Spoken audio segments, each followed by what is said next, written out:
And I've been really looking forward to tonight's lecture by our visiting artist, Set Hernandez Rongkilyo.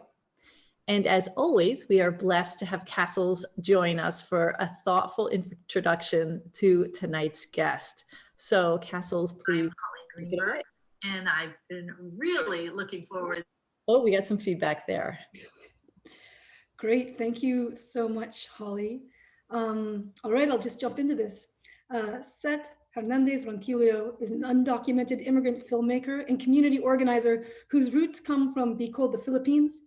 Set produces videos and short documentaries that advance the grassroots meanings for migrant justice campaigns.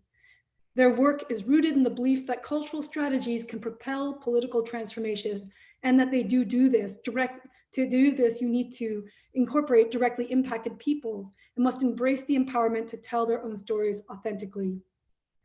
Set has been an impact video producer for the California Immigrant Policy Center through the Soros Justice Fellowship. And in this capacity, Set produces videos and short documentaries that advance grassroots messaging for migrant justice campaigns. Their work is rooted in the belief that cultural strategies can propel political transformation, but to do this, directly impacted people must embrace the agency and empowerment to tell their own stories.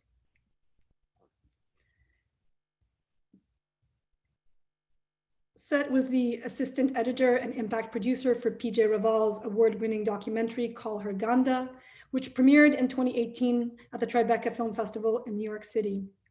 They're also a 2018 Firelight Impact Producer Fellow and a 2017 Soros Justice Fellow and a 2016 Atlant Edges Fellow.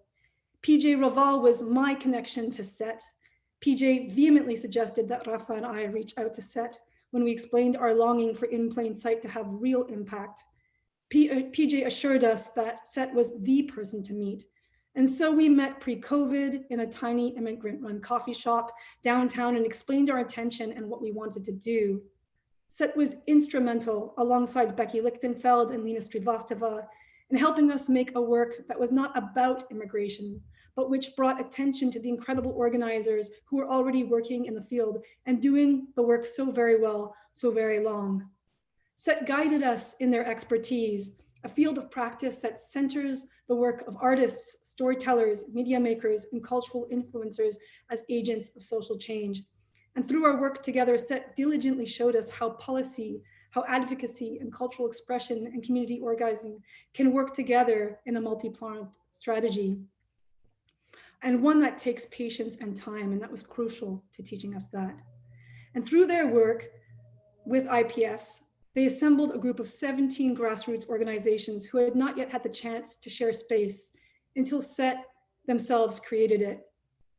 I'll end this introduction with a quote from a reading that Set assigned my and Jess Posner's class, which is called Art Activism and Modernity. It comes from the book Decolonizing Methodologies by Linda Tuhiwai Smith. And the quote reads this: "The project of creating is about transcending the basic survival mode through using a resource or an ability that kept every indigenous community that is retained throughout colonization, the ability to create and be creative. The project of creating is not about the artistic endeavors of the individual, but about the spirit of creating that indigenous communities have exercised over thousands of years. Imagination enables people to rise above their own circumstances, to dream new visions and to hold on to old ones. It fosters interventions and discoveries. It facilitates simple improvements to people's lives, and it lifts our spirits. Creating is not exclusively the domain of the rich, nor the technologically superior, but of the imaginative. Creating is about channeling creativity in order to produce solutions to indigenous problems. Every indigenous community has considered and come up with various innovative solutions to problems. This was before colonialism. Through the period of colonialism, indigenous people survived because of their imaginative spirit and their ability to adapt and think around a problem. For me, Set exemplifies this careful balance between artistry and impact. There is so much to learn from their practice, and I know that with their intention, humility, and grand vision of change, that we are fortunate to share space with them tonight. So thank you, Set.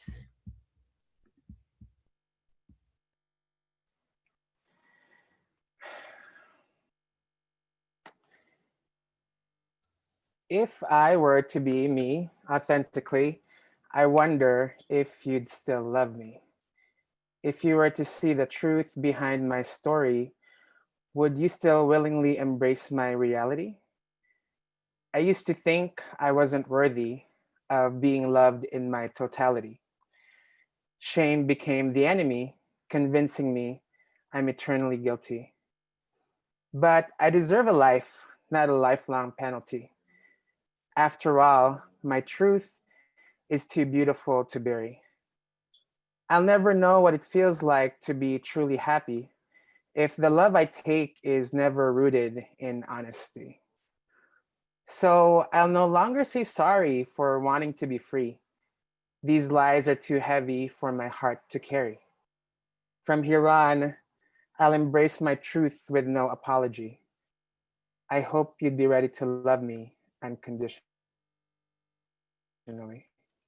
Thank you so much, Cass, for the very, very generous introduction. And thank you to Holly and Jess for having invited me to share space with all of you beautiful people in this evening in the East Coast, afternoon here in California. As Castle said, my name is Seth Hernandez Rongkilyo. I'm an undocumented filmmaker, artist, and organizer, and my roots come from Bicol, Philippines. I'm joining you all today from the ancestral lands of the Tongva, the Tataviam, and the Chumash peoples, also known as the San Fernando Valley here in Los Angeles, California. And it's truly a privilege to be provided this platform to share space with you all, and just deep gratitude to PJ, dear mentor of mine, to Castles and to Rafa for trusting me and being able to support with In Plain Sight as an impact producer. I also just want to acknowledge that whatever you see in me is really a mere reflection of those before me on whose shoulders I stand. I bring into this space my mom, Susan, my siblings, RJ and Josin, my dad, the Babaylan, the revolutionaries who fought against colonization from the Philippines to this continent where I stand, and the undocumented filmmakers and organizers on whose shoulders I stand. During this very transformative year, from a global pandemic to a global uprising for Black lives, I've heard a lot of artists talk about their role primarily as envisioning and imagining a future that is just and different from what we have now. And for me, I think I see my artistic practice not so much as focusing on the future, but rather on the present and the past. And what I'll be sharing today is centered around my artistic practice as a form of remembering. And I'm glad that Castles segued into this by quoting from decolonizing methodologies, because I will begin by quoting also from Linda Tuhiwai Smith's decolonizing methodologies. I'm going to share my screen real quick. All right.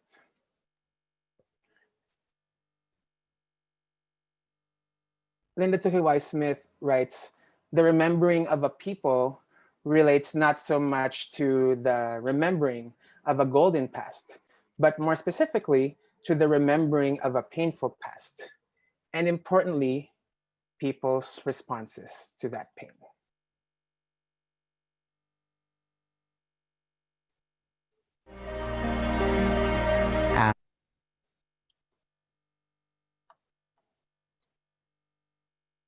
And they never told me because my family was, ashamed and they didn't really know what to say. When I was 18, my mom put everything we owned into public storage. But because we were moving around so frequently, they lost track of us and eventually sold to strangers everything that we owned, which included all of my baby photos. So when all that was gone, I felt like Stephanie is 18 years old and I don't exist. A couple of years later, I was over at a friend's house and I found on their shelf a book that I had lent them, and stuck within the pages were just a few pictures of me as a kid. I found this one, which as far as I know, is the only picture of me in the Philippines. I literally, at the age of 20, did not remember what I looked like when I was a kid anymore. And then I was able to see that.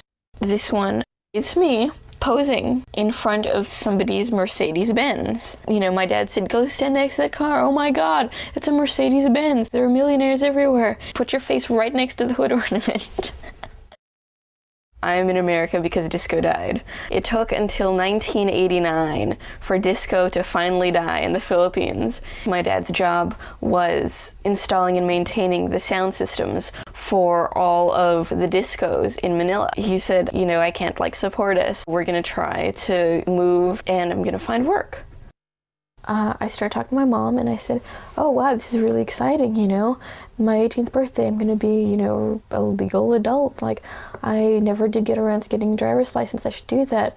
I wanna apply for a passport and, you know, go on a trip maybe, and I wanna register to vote. And, you know, with a lot of hemming and hawing and, you know, dodging the question, you know, she, eventually just told me that I can't do that we're not here legally. We don't have documentation. I can't get any of these things. I just thought, okay, I can go down to City Hall, take a test, and this test will make you American instantly, and you'll do the Pledge of Allegiance, and you'll get a tiny American flag. I met with an immigration attorney, and then I found out that there is, you know, no path to citizenship for people who are here illegally. I can't take the test. I'm just sort of here. Here we are where I live in beautiful Highland Park, and to get from here to UCLA by bus and train, it takes between an hour and a half to usually more like 2 hours. I haven't been in school for the past quarter since I'm not eligible for financial aid. It's really hit and miss in terms of when I can and can't be in school. And at one point, it took me about 3 months to save up. You know, I was working 3 jobs. Sometimes it'll take me a year. There's, you know, the first years, the second years, the third years, and the fourth years, and then there's me. It's like being a tourist, you know, I'm pretending to have the college experience. Being undocumented feels like you're a kid forever, because right now I can't get any form of real government ID that would prove my age. There are all of these constant reminders. Every store and bank and transaction with an ID, and every place of work, every travel poster, everything is a little post-it that says, you know, not yours. Right now we're on the UCLA campus, and I'm walking down to where a mock graduation event is being held. I'm going to be giving a short speech and just discussing how important it is that the DREAM Act or something similar would pass. And I lived my entire life up until that point thinking that I was just, you know, a regular American student. When I turned 18, I thought, wow, this is the exciting birthday. You're a legal adult, you know, all of a sudden you have this power in your hand. And I mentioned this to my mom, and she said, well, there's a big problem with that. And they never told me, because my family was, you know, ashamed, and they didn't really know what to say. This is not a decision I made. You're holding children hostage, and nobody remembers the children. Whenever they see the sign, you know, the famous sign that you see around San Diego of, you know, the mother and the father, and they're pulling the little girl along. Nobody looks at that little girl and thinks, what happens to her when she grows up?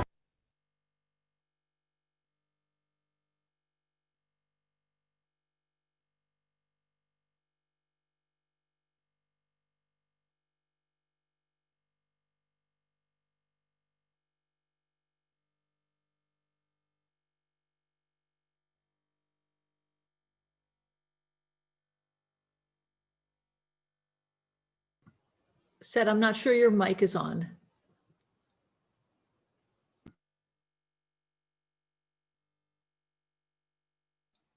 Sorry about that. The film we just saw is a film from 2007 called Lost and Found by Tam Tran. Tam is one of the first undocumented filmmakers to emerge from the immigrant rights movement. And the thing with Tam is that she was making films about undocumented immigrants while being an undocumented immigrant herself over a decade ago. Her films present how undocumented youth saw ourselves during that period of time. And even though Tam passed away due to a car accident about a decade ago in 2010, I think it's important to recognize her legacy, but also how her film Lost and Found continues to resonate over a decade later after she filmed it. You know, telling our stories is like making our own historiography, expressing to the next generation how we want to be remembered. And it's true that for each of us, we will tell our stories differently. Even though we come from the same community, we might not agree on how we're gonna tell our stories collectively because we live different lives as human beings, right? But nonetheless, it's important that we tell our stories authentically, true to ourselves. So how do we capture those nuances and the complexity of our existence and of our movement? I grew up in church in the Philippines. In fact, I even went to a church that was also my school. Christians I knew were very conservative and identified as fundamentalist Baptists. In my world growing up, the Bible was the absolute truth around which the universe revolved, the only document really and story that mattered in the world. So in the context of my Christian worldview back then, I had to erase who I was because I was told it did not conform with the truth of scriptures. And when I immigrated with my family to the US, we ended up becoming undocumented. I had no idea what being undocumented meant when I first learned about my status.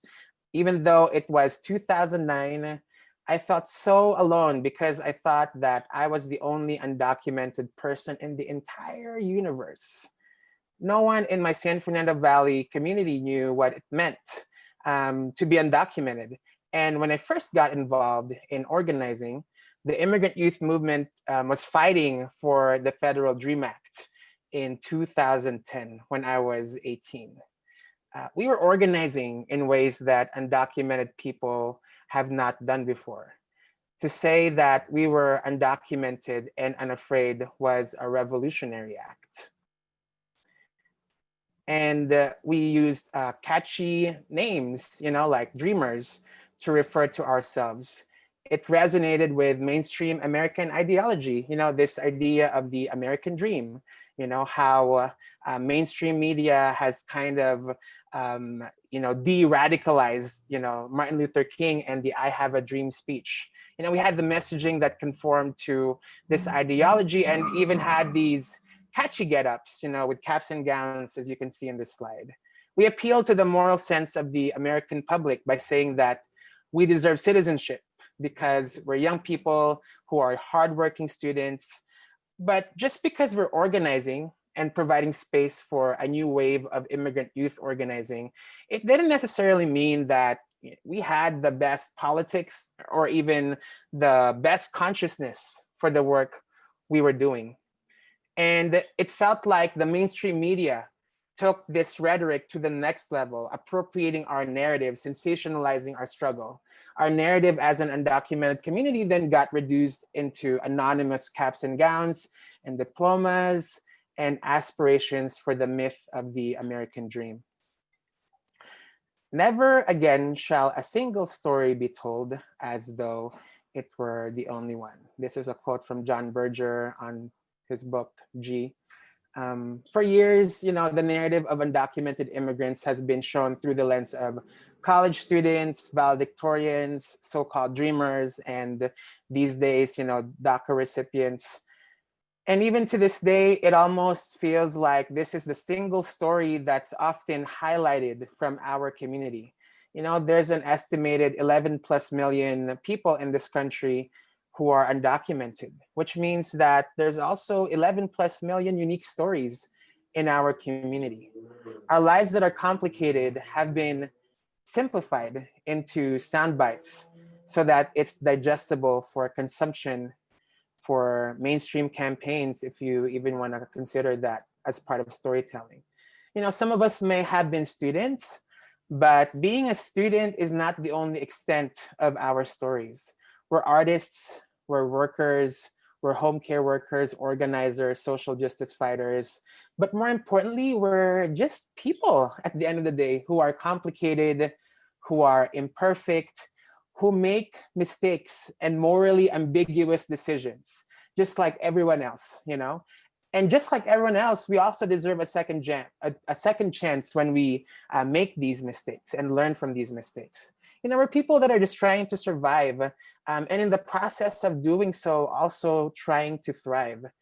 And how do we, as the people living this reality, take ownership of the story instead of others taking ownership of our stories for ourselves? Let me share my screen again. I'm going to share another video clip.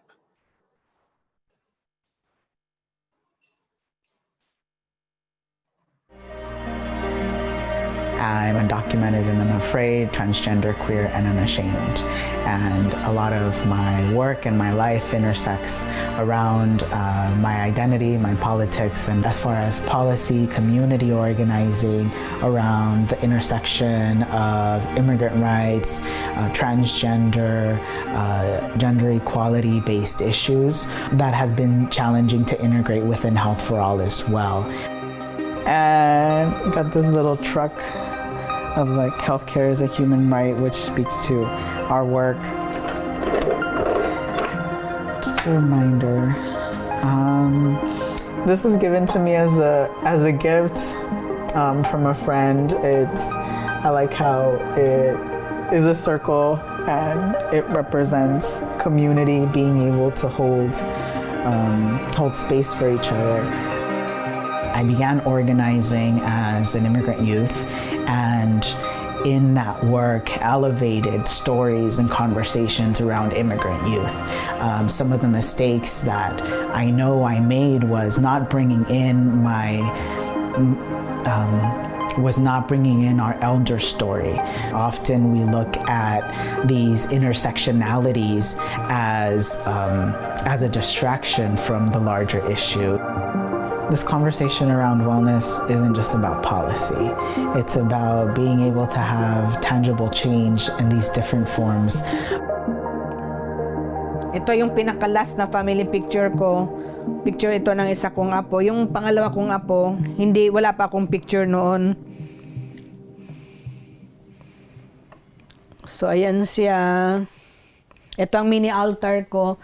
Tapos alam mo naman, kapag Pilipino talaga, meron tayong mga balikbayan box na pinapadala o binibili natin para padala natin sa mahal natin sa buhay. So ito, ready for shipment na to. So may mga bagong may mga bagong pabili na naman. Yung mga documented na nandito, may mga kwento yan sa buhay nila. Parang karapatan mo yan kung ayaw mong lumantad na undocumented ka. Sa akin naman is, hindi na ako natatakot. Isa lang ang buhay natin, so maski undocumented tayo, kailangan din nating mamuhay ng normal. Ano mangyayari sa atin kapag magkasakit tayo or debilitating na mga kondisyon na kailangan talaga magkaroon ng treatment? Wala tayong insurance, wala tayong pera. So, saan tayo pupunta? Lalo na sa mga immigrants, saan kami pupunta? Kaya, na-open up na meron palang mga karapatan ng ang isang worker, merong karapatan ng isang babae, merong karapatan ng isang tao. Kung magsasalita lang ako na magsasalita, wala naman makikinig. Pero kapag isang grupo talaga na malaki ang group mo, naririnig siya, naririnig yung boses mo, kung marami kayo.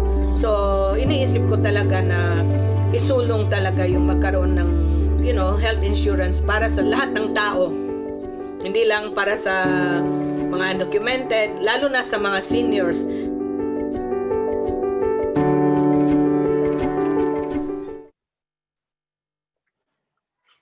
This is a clip from the most recent film I made called Coverage, which deals with healthcare access for undocumented immigrants.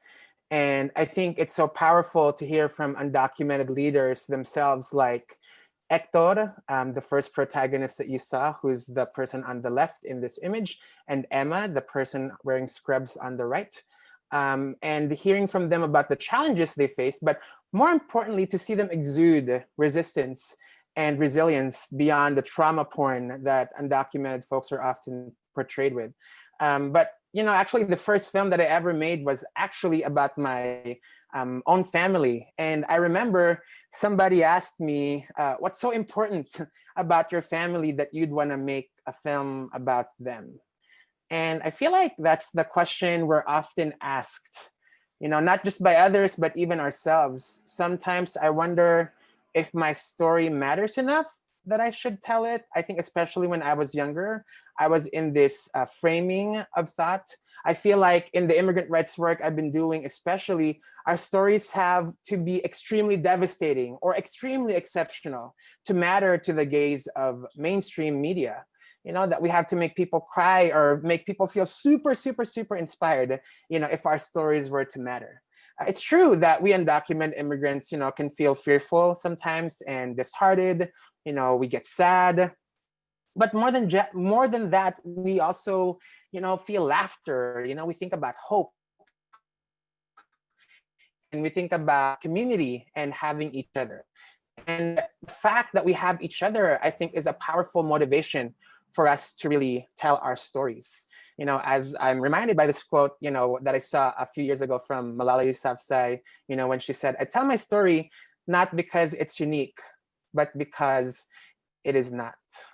And along that line, a mentor and old boss of mine, Lisa Valencia-Svensson, once posed a question about documentary filmmaking in particular. She asks, who is telling whose stories to whom, using whose storytelling methods, and why, right? So in this, with this question, there's 5 people that are involved. The person who tells the story, the person whose story is being told, the audience, the people who originated the storytelling method, and the question of why we're even telling stories in this way, right? And the intentions. I think whether you're a filmmaker or an organizer or somewhere in between, it's an important question to really reflect on, because often when the stories and experiences of marginalized communities are told, whether through film, through art, it's often by the mainstream, by people from outside our community who have the resources because they're always given the resources, and from the outside, they come to our lives only wanting to tell our stories, but not really to build intentionally and build community with us. Our stories are then told for mainstream audiences in a way that's palatable to them, using storytelling methods that are rooted in Western and white European ideologies.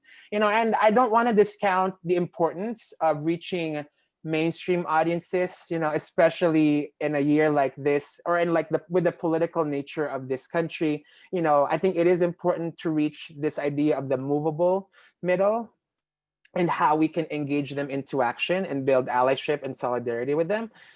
But I think for me myself as a storyteller and as an artist, the audience I want to cater to are my own people, other undocumented people, queer, non-binary, Filipino people, because we're rarely the audiences for any story, right? And we often are not even represented in the ways that our community stories are told. And it makes me reflect a lot on this quote by Assata Shakur, who said, nobody in the world, nobody in history has ever gotten their freedom by appealing to the moral sense of the people who were oppressing them. In the several years I've been doing work in community as an organizer. Before I was an artist or a filmmaker, I was doing a lot of community organizing. There's kind of 3 elements to movement work that I've been exposed to, and kind of shifting a little bit to talking about cultural strategy, which is where organizing and storytelling intersects. And for me, the 3 elements of movement work that I've been exposed to are these 3: policy advocacy, community organizing, cultural strategy. And for me, the theory of change that I really subscribe to incorporates these 3 items. And for those that might not be familiar with the term theory of change, a theory of change is pretty much this model of how we can achieve social change in the world. And for me, this model involves our individual stories and our collective narrative as a people, right? This item within the smaller circle in here.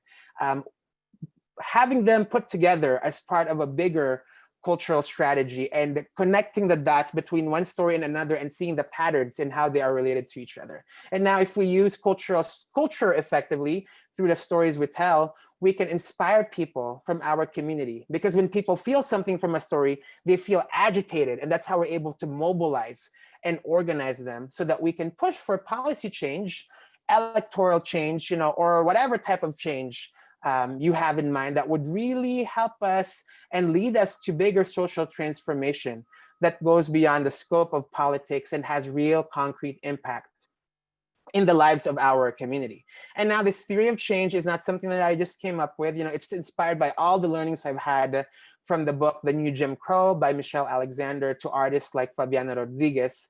And I think in this vein, the way we're going to get to freedom really is by talking to our own people, me talking to my own people, agitating the people in my community to organize and work collectively. But beyond that, to really inspire the people in my life, the people in my community, to see ourselves differently from what the mainstream media has kind of the narrative that we have been fed, throughout our lives here in this country.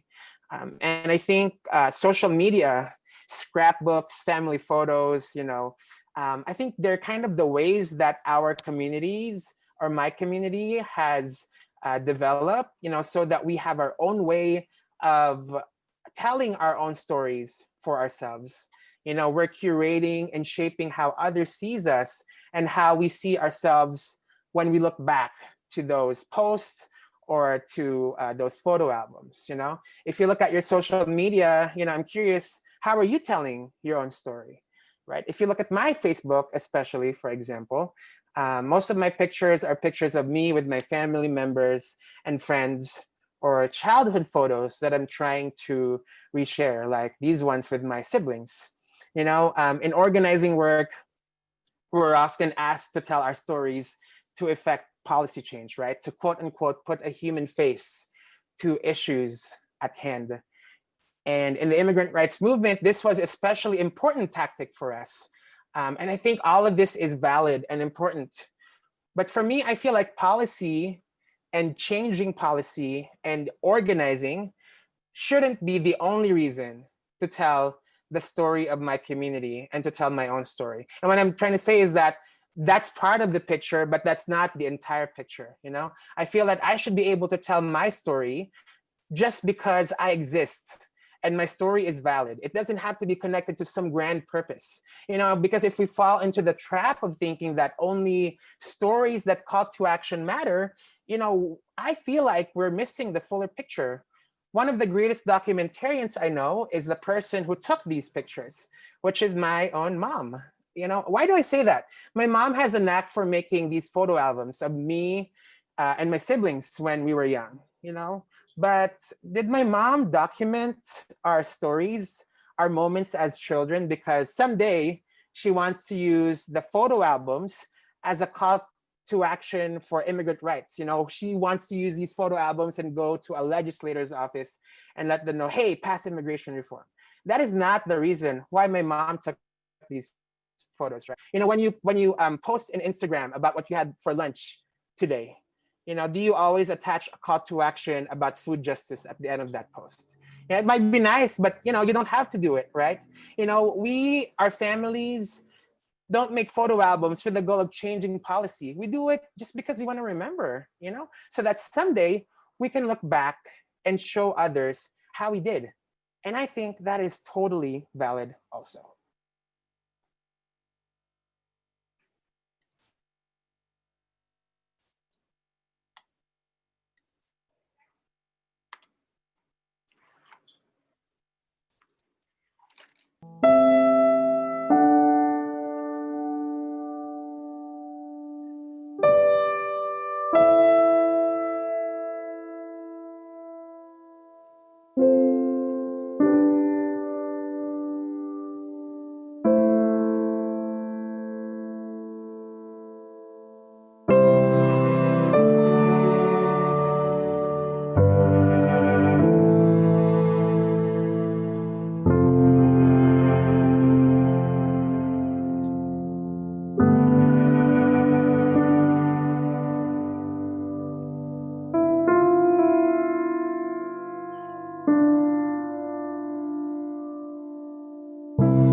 our ancestors and predecessors resisted before our time in the face of colonization, genocide, and oppression. And today, we draw upon the stories of their resistance, remembering, sorry. Oh my gosh, I'm sorry, I'm feeling emotional. Remembering that we're not the first ones experiencing the uncertainty that we're living through right now. So now it's our turn to tell our stories, because our stories have been, sorry. You know, our stories have been systemically erased, our truths overly simplified, and we're resisting that head on. But at the end of the day, I think we tell our stories to let future generations remember how we resisted and how we reacted to the pain that we're feeling right now, the fear, you know, and how are we reacting, right? Hopefully with solidarity, hopefully with compassion, hopefully with a vision for the justice that we'll all experience someday. And beyond justice, I know we will live lives that are full and abundant. And as I wrap up, I'd like to share one more poem that I wrote that kind of encapsulates many of the feelings I discussed. This poem is called Shattered Glass, and I wrote it in 2016, when the world was facing similar circumstances that we are now. The poem goes something like this. You raised me to adore you, to bow my head and uplift you. You stole my voice and my words. You made sure I wasn't heard. I couldn't take a stand, so you walked all over me. I couldn't speak my truth, so you told lies about me. But now I've learned to sing aloud, a beat complete and sweet. I've come to stand on solid ground. My feet resist defeat.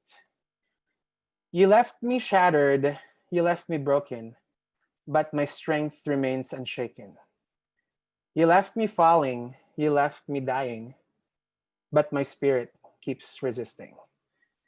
Like shattered glass, I lacerate. Like falling rain, I inundate. Like broken chords, I resonate. Up from the dying embers, I liberate. In sharing this poem, in sharing my artistic practice as an act of remembering, I share one final quote from the film Jadoland by Nadia Shihab that really resonated with me, as to why I make art and the reasons for which I make art. And in Jadoland, the main protagonist, Nadia's mom, says, I don't make art to make pretty things. I make it because it helps me understand my life. And I know many of you are artists, in this conversation. There's probably many reasons why you make art, and maybe, consider how you can make art to really reflect on your own journey and how your journey is just as valid as anybody else's. Thank you for having me.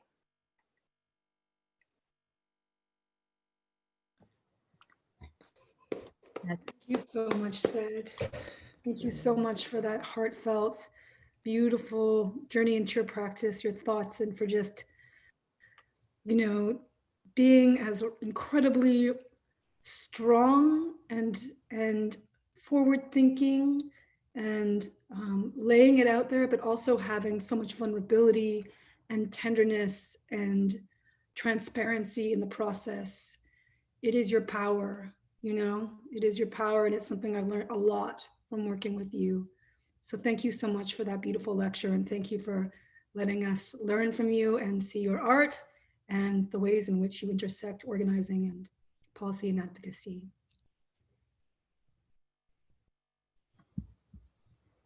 Beautiful. Thank you so much.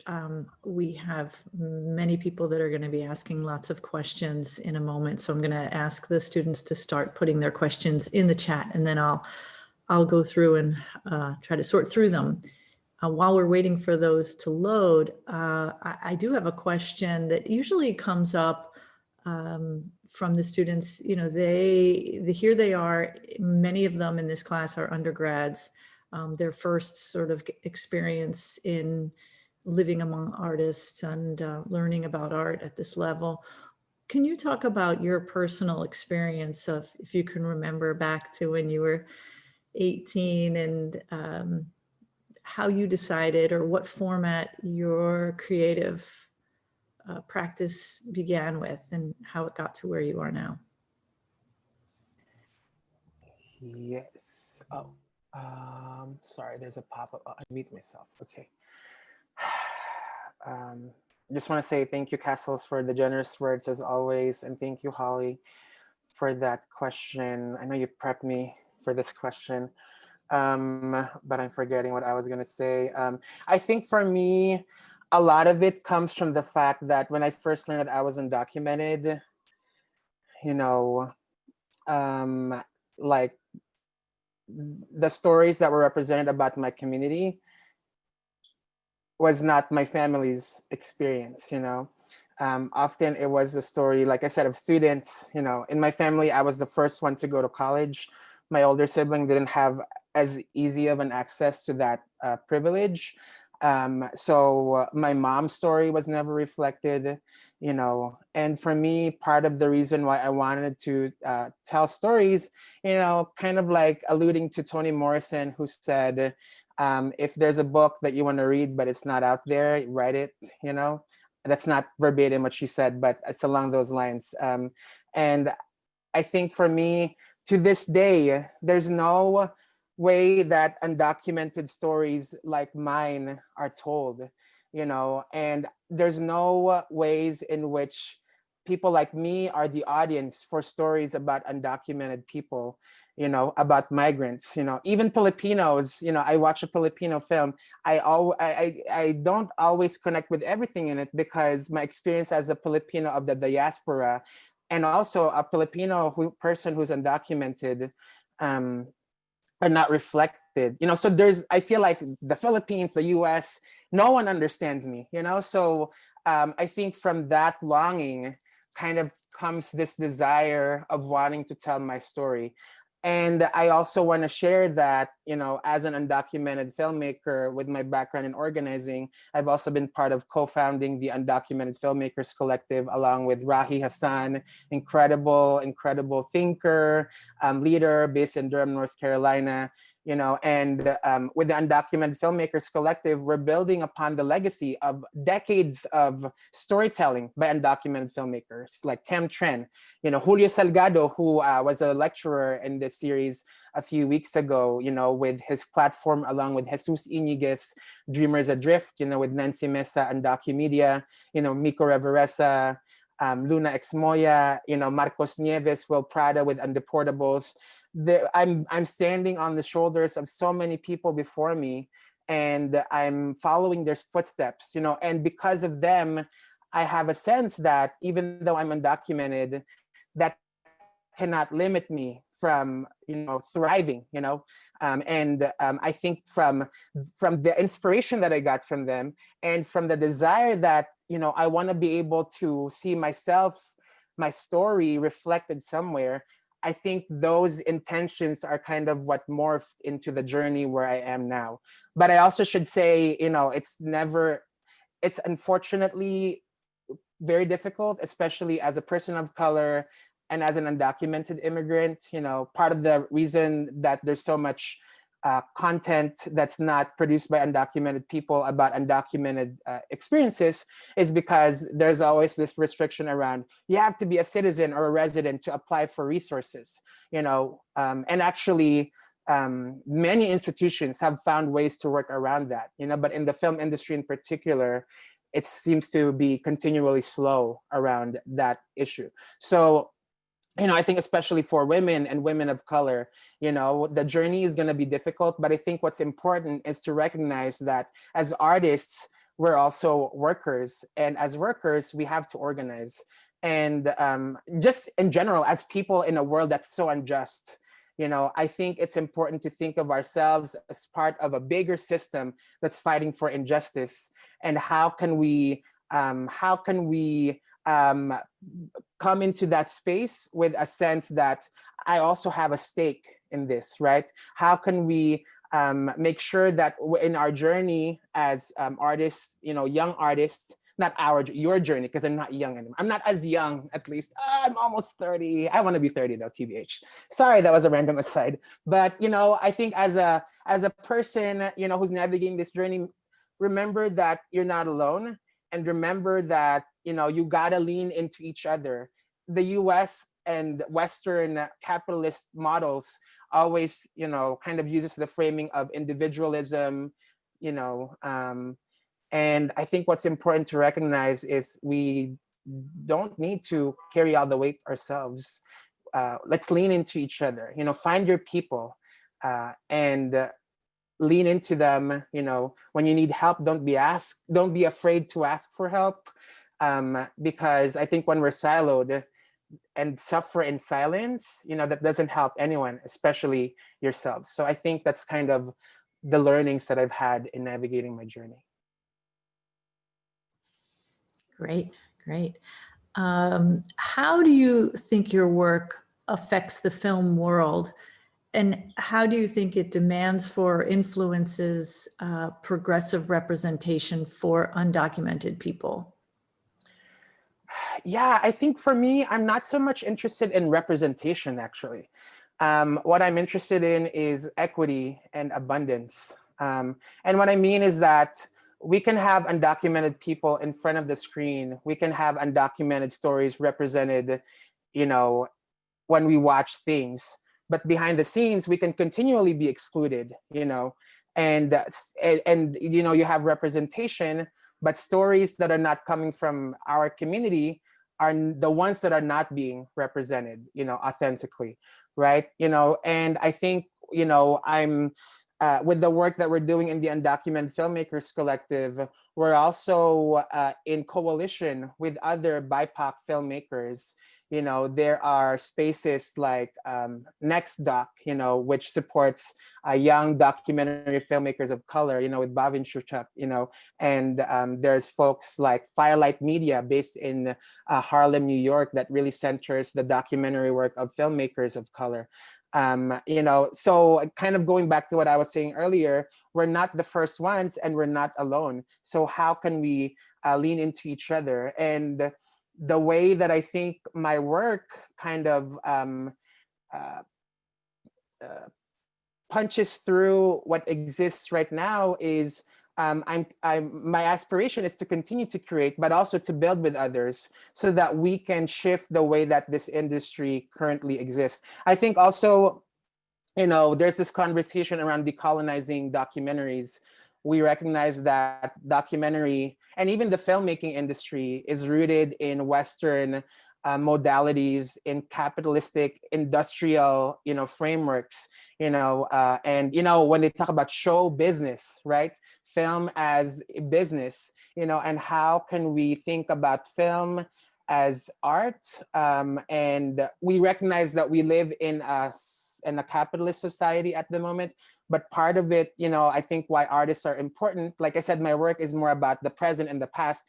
I think it's also important for artists to envision the future and what is an equitable ecosystem of filmmaking, of art, where folks don't have to, compete against each other, for limited resources, because we know that there's so much resources out there, but only particular folks are being provided, and also resources being hoarded. So I think for me, I'm coming through this space with the intentions of sharing the stories that are in my heart and manifesting them and shifting the field of filmmaking so that, we're not always operating under this system. And how can we even think about building our own table when the table that currently exists perpetually excludes us?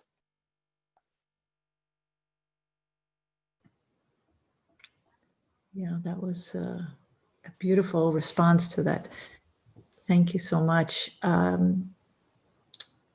Here's a question. I'd love to know more about your practice. What sort of process do you go through when starting a piece like a poem or a film?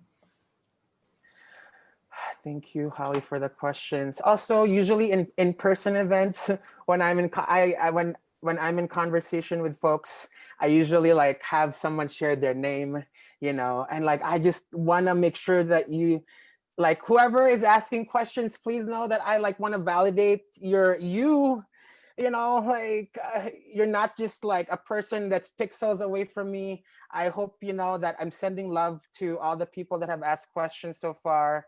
And I know your journey is probably like really difficult, especially during a pandemic, you know, and going to college for the first time, you know, during this time. So just want to send affirmations to each and every one of you who's, you know, listening in right now, and also letting me co-learn with you all. So thank you for letting me share space. The question, right, was about the process and when I start. Um, oh, okay. Well, I think through the years it's kind of changed.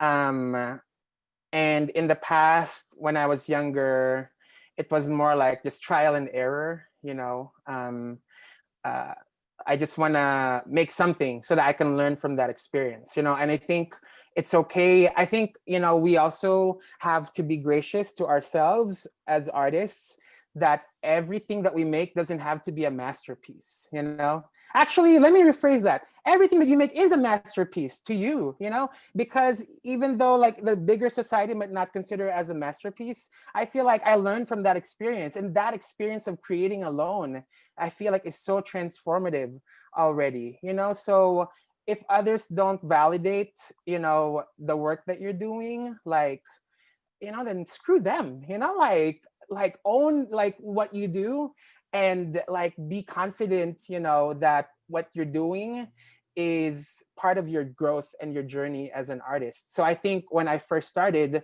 that's kind of where I was coming from. And I think also that's with the caveat that um, as an emerging artist, it's pretty difficult because I have a day job, I'm organizing, and then like on the very wee hours of the evening, that's when I'm engaging in my artistic practice, you know. So I think that's the unfortunate part of the journey, and I wanna just acknowledge that, and I don't want to normalize that, you know. But I'm just sharing that in my journey, that's been part of the process.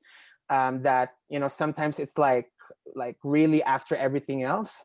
I think for me these days, I feel like I'm most creative when I'm sad, or when I'm going through a really dark place. The poems that I've shared with all of you, the two poems from the beginning and in the end, they all came from a very sad place. The first poem about me being me authentically, I just kind of came into terms with being queer like 2 years ago.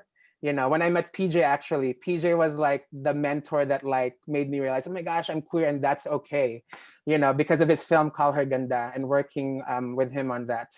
And when I was thinking, oh my gosh, mom, I got to tell you that I'm gay, you know. Oh, well, I guess now I told my mom that I'm gay. Hi, mom, you know, if ever she watches this, you know. But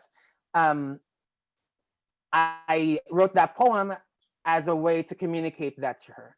The last poem, Shattered Glass, you know, kind of was a reflection on how my own undocumentedness, you know, like wanting to believe in this country, you know, but this country just like smashing everything that I have into pieces, you know. And that year also I lost a loved one. And from that painful experience is kind of where things emerged. Coverage, for example, comes from a place where we were talking about healthcare access for undocumented folks, and feeling the need to be able to, you know, uplift our community. Around the same time, my mom was diagnosed with a medical condition, you know, and how the stories that I'm being pulled into intersects with my life. And I think it's Martin Scorsese who said that what's most personal is most artistic or creative. And I think, you know, when I draw from my own experience, That's how I'm able to manifest something.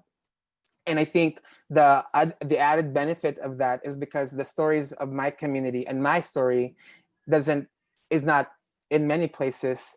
I'm also able to insert my voice and my community's voice in whatever platform I'm able to share my work.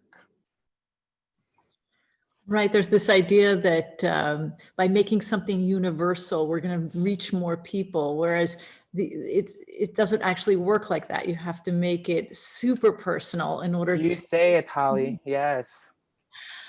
We have a beautiful question here from Sejin. She's a third-year undergrad. She says, Set, the way you referred to your art making as the act of remembering is something that really resonates with me. I try to reference as much of my own experience to share with others, but there are certain memories rooted in trauma I actively avoid including in my work, discard, or feel too sacred or simply unpleasant to share. Sharing pain, suffering, trauma is definitely a huge part of life in general, and as you bring up, can be vital to the healing process on the individual and communal level. How do you make these difficult decisions of what to include, not to include? Are there certain ethical boundaries, or is it more rewarding to be as open as possible? Or does it feel more intuitive? Thank you so much for sharing. Thank you, Holly, for reading that question. And thank you, Sejin, for that question. Hello, wherever you are, sending love your way. You seem like a beautiful person, so thank you for that. That is a great question. When working in the space, I think there's two different, there's different ways to answer that question. And in the work that I do in documentary and nonfiction, I am telling stories that are part of my community, but it's not directly my story. Like in what I shared with coverage, it's Hector and Emma whose stories are being uplifted. So there's that dynamic, when it's not your own story, but you have a stake in it nonetheless. And then there's another modality, when I write poems, when I write screenplays, those are coming from, or like the last film that I shared, Story of Self, personal documentaries. Those are my own stories. And the dynamic between me and my trauma is different, as opposed to the dynamic between me as a storyteller with my own set of traumas and the traumas of people whose stories I'm telling, right? So I just want to contextualize the question and my response in those two different settings. And I think for me, within the documentary space, when I'm following folks through verite filmmaking, for folks that are not familiar with like filmmaking terms, verite is like when you're filming something like as it's happening, as opposed to like narration and describing what's happening through narration. When I'm doing that, the usual desire from filmmakers is to film as much as you can, right? And really, because when things are most mundane, that's when a lot of like things emerge, right? And I think in filming with folks, what I've come to realize is you, as a filmmaker in documentary, I have to make sure that the people whose stories I'm filming feel comfortable with me. It's a relationship around trust, right? And you have to work in the speed of trust, as Adrienne Marie Brown would say, who wrote Emergent Strategy. If they don't feel comfortable being filmed at a particular setting, like that's totally fine, and like you just let that go, even though you think it's going to be a really good moment, like other moments will emerge, that is good for the story, but also that the protagonist feels comfortable in sharing. And also, when I have cuts of the film that I work on, I check in with the protagonist, hey, is the direction of the story okay with you? I just want to make sure that it's as participatory as possible and people feel like they have agency over their own story. I often, hesitate to talk about films that I make as my film, especially documentaries, because they might be my film, I might have made them, but they're also as much the film of the protagonists, so as the protagonist, I think they should have ownership over how the cuts are created, and I know in mainstream documentary spaces that kind of prioritizes journalism, objectivity, neutrality. That doesn't sound like a good tactic, what I'm doing. But I think for me, I want to lean into that because objectivity just reinforces the status quo and reinforces the power dynamic of who is telling whose stories for whom, using whose storytelling methods, right, and why. And then with the other dynamic of my own trauma and telling my own story, yeah, I think it kind of depends. For me, like the reason I share parts of my trauma is because it helps me heal. It's almost like therapy, I started going to therapy just this year because for the longest time, I'm like, mental health this, mental health that, it's important, you should go to therapy. But I actually have never gone to therapy until this year. And for me, when I create about my trauma and my pain, it's a form of like journaling almost. This, when I was reading the poems earlier, this is my notebook. It's like just a bunch of like, it's semi-journal,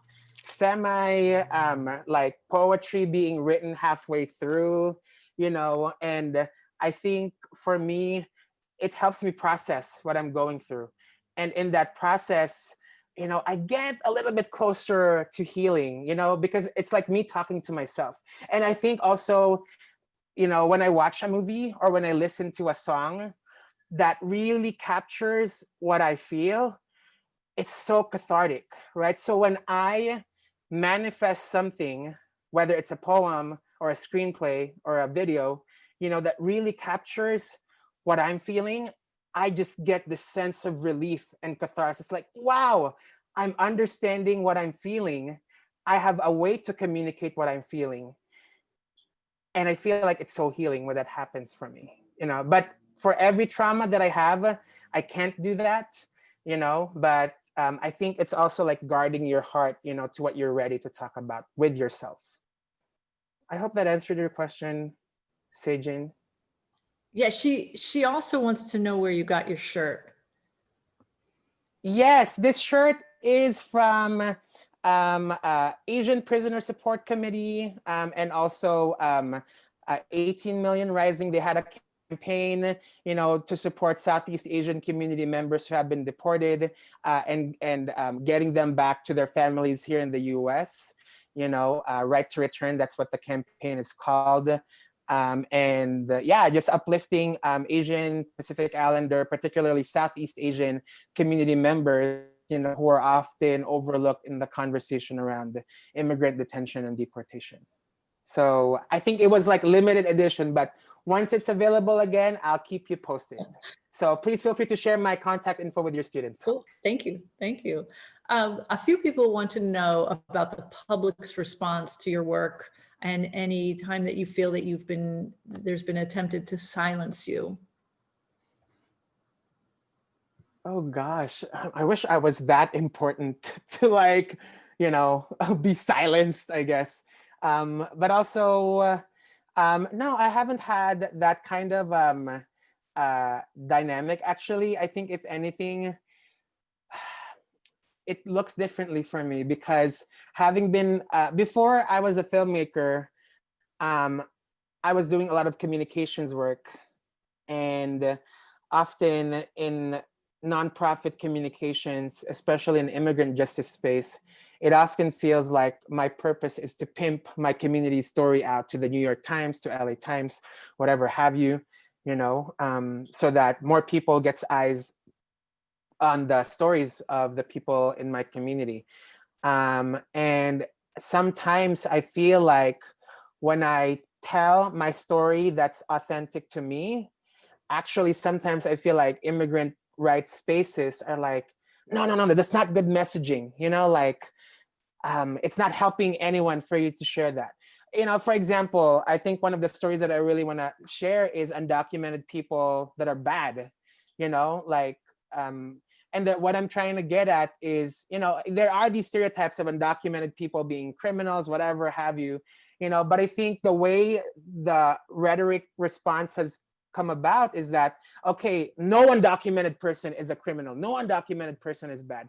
Everyone is a saint, but we're not all saints, like I want to be able to make mistakes, and I want my stories and the stories that I create to reflect people that are just humans, like, and I feel like in immigrant justice spaces, the way that's kind of, there's a pushback, because, like there's this idea that we don't want to feed into these stereotypes, but the way that kind of happens then is it's almost like censoring authenticity, so not so much that I have been, like, I forget the way that the person phrased the question, but yeah, I think that's kind of like my experience. And I think also sometimes it's important, for advocates to reflect upon the role of artists in movement space, because I think sometimes also as a storyteller or as an artist, and even other artist friends who are movement builders, we're often like just seen as like, like an afterthought, like, here, make a poster for this, here, make a video for this, because we have a campaign, oh, and we don't have money to pay you, you'll get exposure, like, I feel like in a way that's also like a pushing away of artists in the movement, right? So, and similarly, being in the documentary space, people sometimes, I've experienced, pushback against the way I make my stories because it's not objective, right? So, I'm like sandwiched between two turfs, I always say, that I feel like that don't understand the work that not just me that I'm doing, but other undocumented or directly impacted artists are doing. And I feel like that's kind of like the best way I could think about I've experienced what the question was asking. Thank you for that question. And apologies if I didn't respond directly. Great, that's good. Let's see, both all Mary and Noah and Kayla and Soph all want to know who your artist inspiration is, what filmmakers you look at, what films you want to recommend. Oh gosh. Recommendations. Okay. Well, I would say I really enjoy films not from the US, and also films by people of color. I want to definitely highlight the films of undocumented filmmakers. Actually, the LA Asian Pacific Film Festival right now has a program called Undocu Cinema from October 1st until the 31st that features films by the Undocumented Filmmakers Collective, 1 feature and 7 short films by undocumented artists. Definitely want to invite folks to check those out. Films by Rahi Hassan. You gotta watch Rahi's film 30. Films by Dario Guerrero, Lidiet Arevalo, Amrit Kaur, Paulo Rain, Marcos Nieves, Will Prada. I hope I'm not forgetting anybody else. But yeah, watch those films by members of the Undocumented Filmmakers Collective. Also, I want to uplift films. I think for me, films that I really like appreciate also are like kind of have a different way of telling stories. There's a filmmaker named Fatih Akin. I don't know if folks are familiar with him. He's a German-Turkish filmmaker. And his films are in English, German, and Turkish all at once. And a lot of them kind of look at the Turkish diaspora in Germany. And there's one film, The Edge of Heaven, that I really love, that kind of explores, those nuances and experiences. And I think also I really like films that are, the way I like telling stories is kind of like, I'm a sucker for films that are slow and pensive. So films by Hirokazu Koreeda, who's a Japanese filmmaker, or Yasujiro Ozu, those filmmakers. And actually another film that I want to highlight are, films like Jatavia Gary's The Governi Suite, which is a documentary. I think it's out in film festivals right now, so digital film festivals. So yeah, filmmakers of color, I think, are just doing such amazing work that's really pushing against, the white gaze, and Western modalities of storytelling, and really want to uplift them. Wow, so generous. I'm gonna hold you to putting together a list of those. Okay. Put it on Blackboard on our schools, on our classes website, so they can refer to that. If you don't mind, that would be You already know. okay, great. Thank you. And then I guess maybe in closing, a good last question is actually the last question in the chat here, although several people have asked it. This is coming from Claudia, and she wants to know, what are you planning on working on next or in the near future? Gosh, Claudia, coming in with a juicy question at the end. Oh gosh, okay. Well, I guess there's different ways that I can answer that. I think on a personal level, I'm working on my journey to heal, and I feel like I don't want to have, I don't want to have to feel sad anymore to be able to create, and I think part of it is because, I still haven't fully, navigated my journey around healing. And also I think it's important to recognize that healing is not linear, right? And I really believe that, so I think centering my spiritual and mental wellness, and holding space for the people that I love, my family, my mom, my siblings, my loved ones that are undocumented, especially, I think those are the things that I'm working on personally. Artistically, I'm currently working on a documentary about the intersection of disability and being undocumented, and how mental health kind of interweaves into that. It's a film about my friend, and he's an aspiring social worker, and he happens to be blind and undocumented.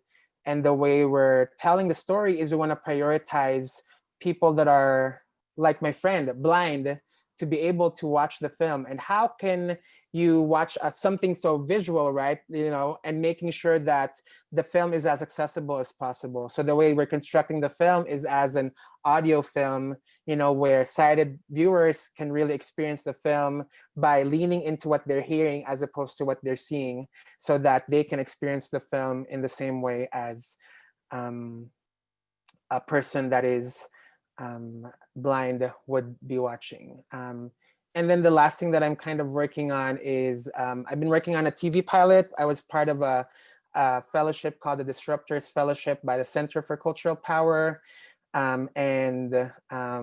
Castles was able to watch our showcase, and the Center for Cultural Power and 50/50 by 2020, and working on a comedy about being undocumented when you are put in a really tough situation, and making fun of it. So not making fun of it, but putting comedy into it. Let's just put it that way. It's really raunchy though, so let me just leave it to that. So that's what I'm working on.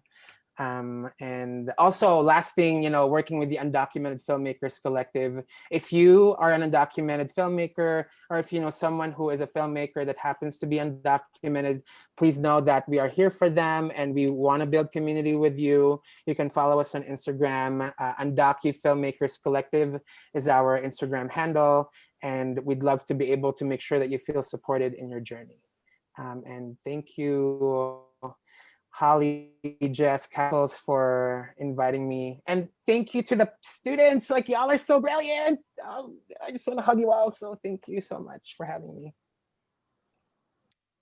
Thank you so much. Such generous answers to our questions and your presentation. And that film that you're talking about sounds so exciting. I was just wondering if you're working with sound artists in particular on this project. Oh, a couple of our members in the Undocumented Filmmakers are sound artists, actually, but if anyone here is a sound, I think also what we want to prioritize, there's this film that came out this year called Disclosure by Sam Feder. disclosure kind of follows, the ways that stories of trans people are told in the media. And with the film, they were very intentional that everyone behind the scenes, not just in front of the screen, is also trans or non-binary or intersex. And for me, I want to make sure that this film that we're working on, undocumented people and filmmakers with disabilities are the ones entirely creating the film.